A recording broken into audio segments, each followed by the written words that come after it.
Okay, last couple chapters of the part. I guess without looking ahead, I guess there's a part 3 to this book.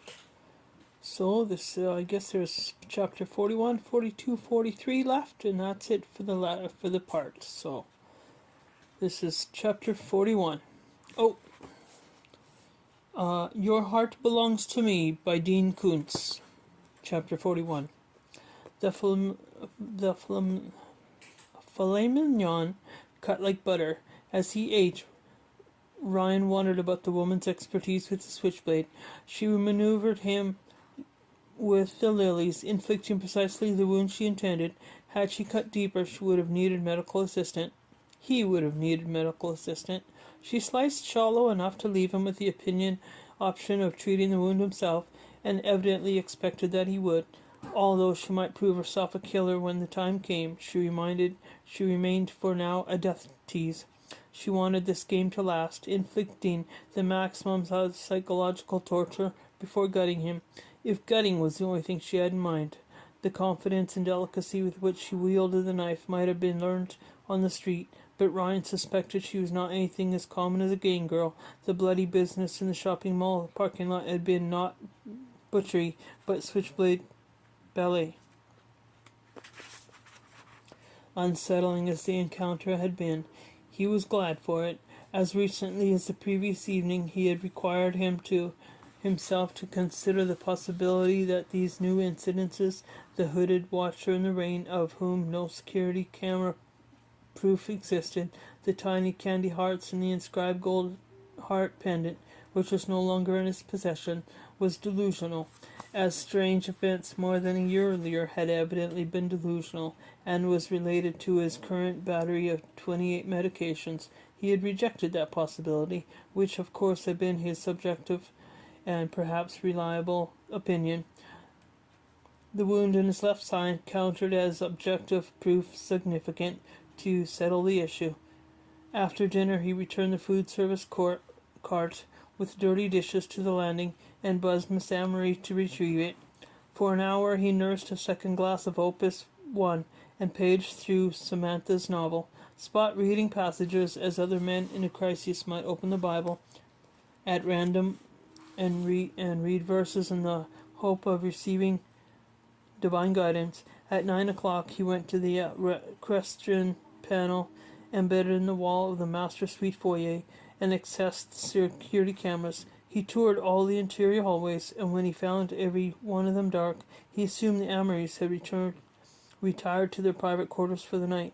On the lowest floor of the house, in the service hall that led to the laundry, he unlocked the storage room that he had visited the previous evening and quietly closed the door behind him. He unlocked the tall metal cabinet that contained the security camera recorders, and he switched on the monitor. Back then, when he had first reviewed the recording that should have captured the hooded figure in the rain, the phantom's absence rattled him. At that time, of course, he had not yet been confronted by a switchblade diva, and still had reason to wonder if his outre experiences owed anything to pharmaceuticals. In that frame of mind, he had not been a significantly analytical observer of the video.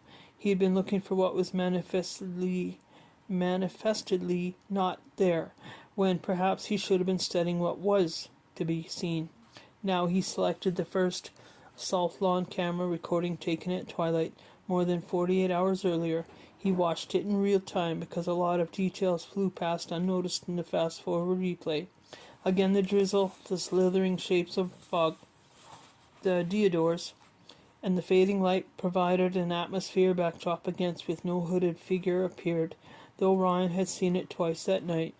Something about the lazy coiling and twining of the serpentine bands of fog struck him as curious. When he reversed the twilight to watch it be imposed again upon the day, a moment came when the fog twitched. Following the twitch, a meandering mist repeated the exact movement it had made moments earlier. He reversed a minute, pushed play, and saw that a piece of the recording had been cloned to fill in for something deleted. Further in the twilight, a second piece of cloned video occurred. when the hooded intruder should have walked out of the doors.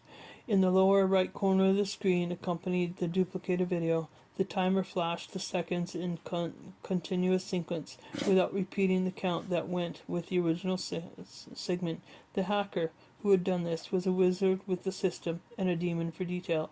For a while, Ryan reran the clone bits, the first 49 seconds long, the second 31 seconds, thinking through the implications of this discovery.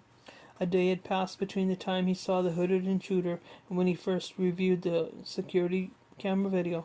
Someone could have tampered with it in the interim. But last night, before reviewing the recording of this twilight, he had raced down here in pajamas and bathrobe to see who might have entered and departed the master suite to put the heart pendant on his pillow. The deletion of that person from the penthouse landing video and the replacement of the incriminating segment with cloned images had to have been done immediately in the wake of action, as the intruder was still on the move. This suggested that the woman with the lilies worked with at least one partner, assuming she was the one who repeatedly violated the master suite. Her backup had been tied in by computer to the security system, most likely from somewhere inside the house, busyously deleting her image from video. As soon as she passed out of frame, she could no longer be considered a psycho loner. The conspiracy theory, previously a sieve, suddenly held water.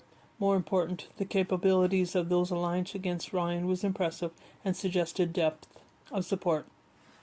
Finally, he possessed evidence. Without witnessing to the attack, he was unable to prove that the cut in his side hadn't happened in an accident, but cloned in images on a security recording couldn't be accidental. This was not much evidence by police standards, but he had an intention of turning to the police until he knew the motives of the conspirators, and perhaps not even then. The woman with the switchblade claimed to want him dead, and he believed that her intention was indeed eventually to kill him. Her motive, however, remained a mystery. The Wilson Mott operative, Kathy Sienna, had listed 5 roots of violence: lust, envy, anger, avarice, and vengeance. She had referred to them as failings rather than motives, but they were motives all right. As with anyone intent on murder, one more than one might apply. As Ryan was about to switch off the monitor, the image on the screen flickered and changed. Instead of a view from a security camera inside or outside the house, there appeared a glistening, viscous mass, red and marbled and blue-veined and throbbing, like a menace discovered inside a crack-open meteor in an old science fiction movie. For an instant, Ryan had no idea what the thing might be, and then he realized this was the video of a beating heart, human heart, and its attendant structures inside an open human chest. Although he did not touch the remote control, the screen divided into quadrants representing cameras at different locations around the estate, presenting the same gruesome video. A moment later, 4 other camera views flashed on the screen, all featuring the throbbing heart, and then 4 more, and 4 more. This was not a real-time event, not a mutilation occurring on the estate, but instead an educational film of open heart surgery. The surgeon's hands entered the shot, and the camera pulled back to show the surgical team. The security system cycled through all the cameras, and then again, faster and still faster, until the images passed in such a frenzy that the action in the documentary could not be followed. The monitor went dark. From the racked array of magnetic disc recorders in the cabinet arose the distressed cries of electronics in death throes, then silence. On every piece of equipment, the indicator lights went dark. Ryan didn't need to call in tech support to know that the system had crashed, that the standard 30 days of preserved recordings had been wiped, and that he no longer possessed evidence of security video tampering. Chapter 42. In the master retreat, Ryan pulled open a desk door, fingered through files in a hanging file, and located the one containing the photo of Teresa Reach, which he had removed from the album in Spencer Vargas' study. Prior to the diagnosis of cardiomyopathy that he had received from Dr. Gupta almost 16 months ago. Months earlier, he had been convinced that this photograph he would discover a clue that would lead him to an explanation of the strange events occurring at that time. Ultimately, his obsessive analysis of the photo revealed nothing useful. Eventually, he decided there had been no conspiracy against him, no poisoning, only innocent coincidences that seemed mysterious and meaningful because of the suspicious nature, and because ill health affected his clarity of mind. Perhaps the time had come to look at Teresa again. He no longer had the workstation that Mott had provided for the enhancement and analysis of the... Oh, page is sticking again. Sorry. Oh, I'm sorry. Photograph. His unassisted eyes would have to be enough. As he sat at the desk, the phone rang, his most private line. Caller ID provided no identity. When he picked up the handset, the woman with the lilies said, "Review the activity in your checking account. You'll discover you made $100,000 wire transfer as a donation for cardiovascular research. I imagine a financial loss is to you more painful than a knife wound." Instead of playing her game, he said, "Who are you people?" "There are no people, there is me." "Liar, you had institutional capabilities, big backup." Whoever I am, you're dead." "Not yet," he said, and hung up. Be to do, not be to do, too.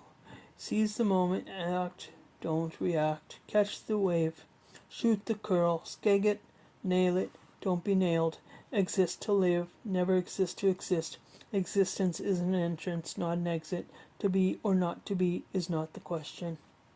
Ryan toured the great house, turning lights on as he went, turning them off in his wake, seeing little of the rooms through which he roamed, seeing instead the place that he had come from, the roaches crawling in the roaches of another kind pinched in an ashtray, the posters of Camundo and Cartulium.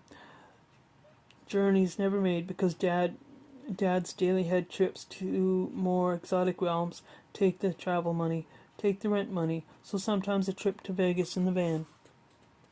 With Mom and the man, whatever man at the moment might be the man that her me man can never be.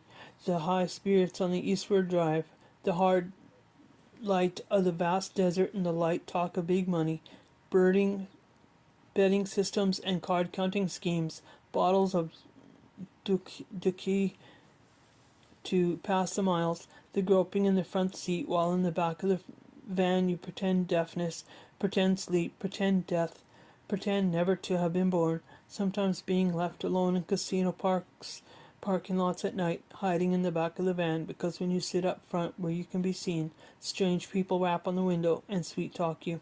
Vampires, you figure, and try and get you to unlock the door, and then the cheap motel. Sometimes it's the same cheap motel where you wait in the van, while Mom and the man of the moment spend quality time together. A day later or two, the drive westward, the desperate talk about money, the bitter accusations, the rest stop where one of them hits her and she hits back, and you try to stop it, but you're small and weak, and then he does something to her right there in the open, and you have to walk away.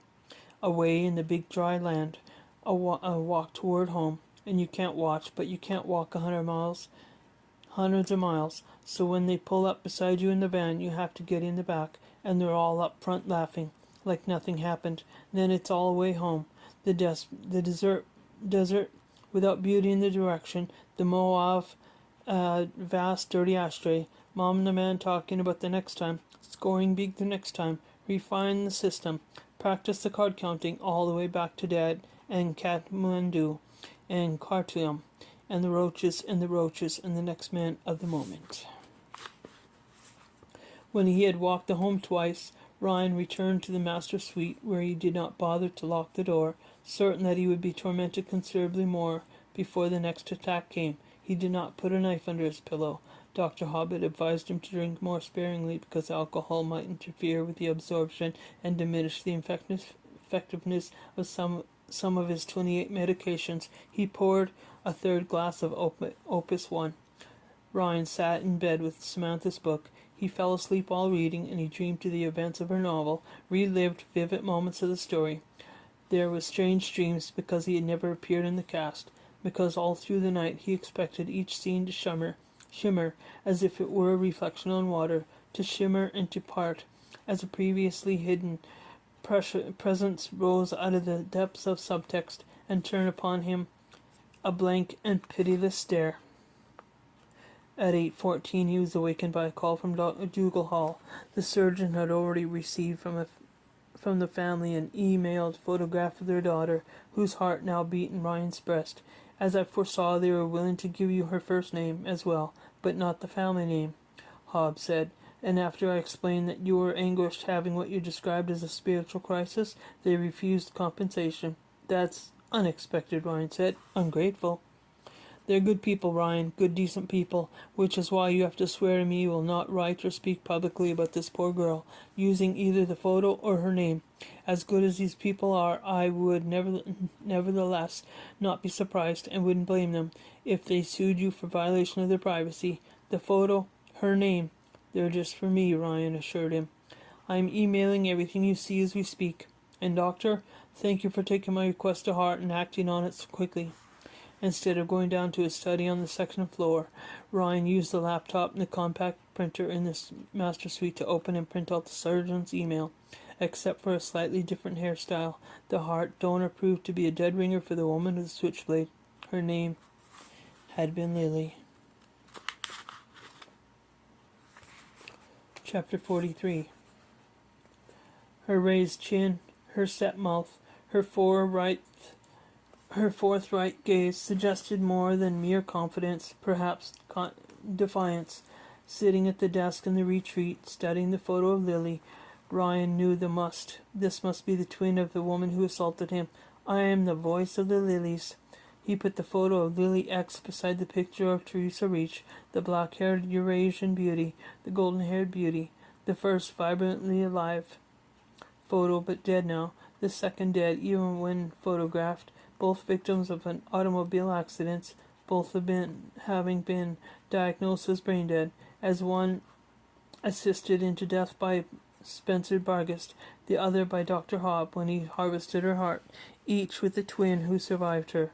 The longer Ryan considered the two photos, the more uneasy he grew, because it seemed that before he lay a terrible truth that continued to elude him, and that in time when he least expected it would hit him with the power of a tsunami. Not long after meeting Samantha, Ryan had read a great deal about identical twins. In particular, he recalled that the survivor, separated from an identical by tragedy, often felt unjustified guilt as well as grief. He wondered if Lily's twin had been driving the car in which she had suffered the catastrophic head trauma. Her guilt would then be degree justified and her grief intensified. The longer he compared the photos, the more clearly he recalled how certain he had been 16 months ago that the image of Teresa held the answer to the mysteries then plaguing him. That intuition began to prickle his spine again, the apprehension that she was the key not only to what had happened to him 16 months earlier, but also to everything that was happening now. Ryan had exhaustively analyzed Teresa's photo and found no detail that would be called a clue. Laboriously repeating the analysis was not likely to lead him to any eureka moment, but perhaps the photo itself did not contain the revelation. Maybe the importance of the photo was who had taken it, or where he had found it, or how he had been assisted out of life, or how she had been assisted out of life, by what means and under exactly what circumstances, details that might be contained in Bargast's written accounts, if they could be found, of the suicides that he had made possible. At 9:45, Ryan placed a call to Wilson Mott, who as always was pleased to hear from him. I'll be flying to Las Vegas this afternoon, Ryan said. The people who worked with me there last year, George Zane and Kathy Sienna, are they available now? Yes, they're available, but neither of them is based in Nevada. They're out. They work out of our Los Angeles office. They can fly with me, Ryan said. I think it's more appropriate if you don't use your Learjet. We have our own transport. Besides, if they have to make appointments and preparations for you, they need to be there at least a few hours in advance. Yes, more appropriate. All right, if you recall, the last time I had 2 appointments. I've got the file in front of me, said Mont. You had business with 2 individuals at separate locations. It's the gentleman that I'll need to repeat, Ryan said, and rather urgently. We'll do our best, Mont said. Ryan hung up. He put the photographs of the 2 dead women in a manila envelope. Unbidden, an image came into his mind's eye. The hospital room in which he had stayed the night before the transplant, the floor and the walls and the furniture polished, not by anyone's hand, but by the effective sedative he had been given, even the shadows glossy, Wally Dunham at the window, the chrome yellow night of the city beyond, and the air shivering with the crash of bells. Standing in the warm master retreat beside the elegant Ampoina desk, Ryan Perry began to tremble, then to shake, and dread overtook him. He asked himself what he dreaded, and he did not know, although he had suspected that soon he would be provided with the answer. End of part 1. End of 43. End of chapter 43.